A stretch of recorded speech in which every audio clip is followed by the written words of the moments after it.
દેશની જનતા પર મોંઘવારીનો વધુ એક માર. ગુજરાત સહિત દેશભરમાં પેટ્રોલ ડીઝલના ભાવમાં આકરો વધારો કરાયો.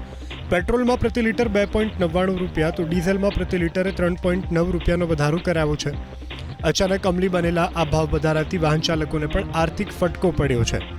પેટ્રોલ ડીઝલમાં ભાવ વધારાને નાગરિકોમાં રોષ છે.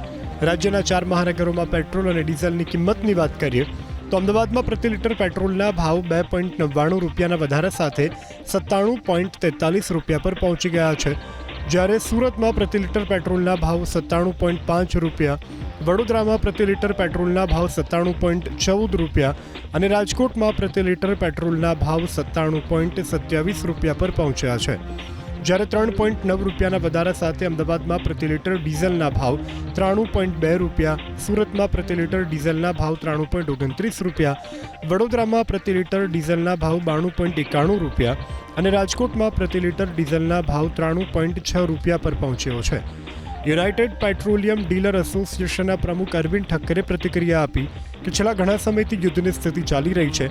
બેરલના ભાવ $70થી વધી $140 સુધી પહોંચી ગયા છે, જેથી પેટ્રોલ ડીઝલના ભાવમાં વધારો કરવો જરૂરી હતો.